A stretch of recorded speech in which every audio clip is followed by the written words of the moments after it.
यात्री जी हिंदी कहानी के उन अलंबरदारों में से एक हैं जिन्होंने कहानी के विकास के लिए बहुत महत्वपूर्ण काम किया है।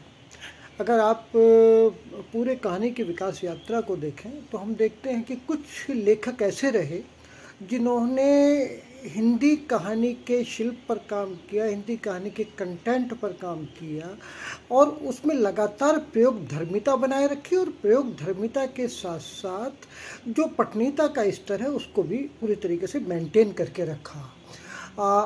यात्री जी के कई दर्जन उपन्यास हैं, कई दर्जन कहानी संग्रह हैं और मैं समझता हूँ कि मुझे उनके उपन्यास कहीं ज़्यादा पसंद आए।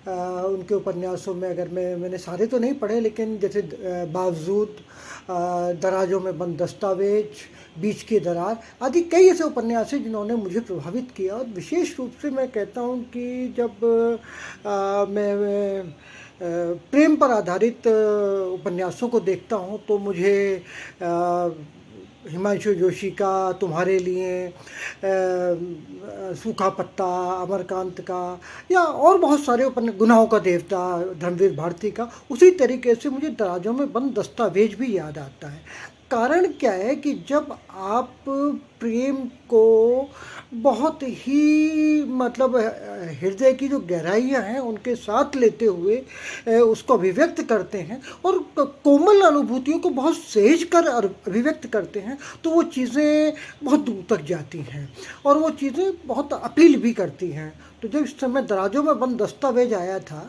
तो इसकी बहुत चर्चा हुई उपन्यास की, क्योंकि ये सीधा सीधा युवाओं के हृदय को स्पर्श करता था। उस पर बाद में फिल्म पर भी बनने पर भी काम हुआ, मुझे याद नहीं है कि उस पर फिल्म बनी या नहीं बनी, लेकिन वो उपन्यास अपने समय में बहुत चर्चित रहा। ऐसे बावजूद के साथ भी रहा। बहुत छोटी सी चीज़ को लेकर उसको धीरे धीरे विस्तार देते जाना यात्री जी की लेखन की एक विशेषता है।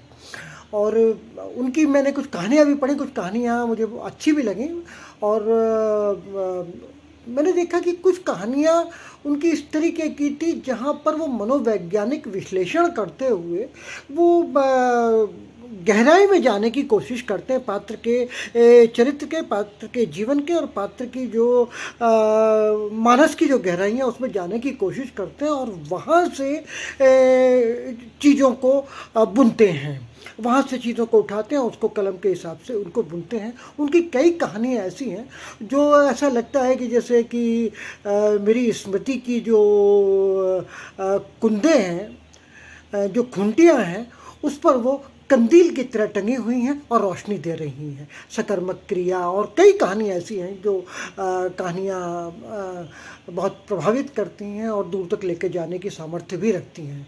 मेरा मानना है कि यात्री जी जैसे लेखक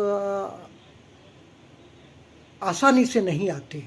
ये वो लेखक हैं जिन्होंने बिना किसी राजनीति में घुसे, बिना किसी वाद का झंडा सर पे उठाए चुपचाप काम किया। उनको कभी भी जो साहित्यिक राजनीति है उससे वो हमेशा दूर रहे और जितने बड़े वो लेखक हैं उतने ही बड़े वो इंसान भी हैं।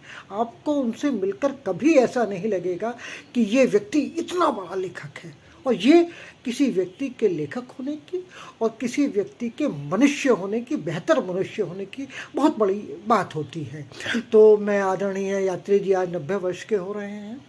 मैं उन्हें बाबूजी कहता हूँ सम्मान से, बहुत प्यार भी उनको करता हूँ। उनके पढ़ने की आदत को मैं मानता हूँ कि बहुत मुश्किल हो जाता है उनके लिए पढ़ना, तब भी वो लगातार पढ़ते हैं और लगातार गुनते रहते हैं चीज़ों को।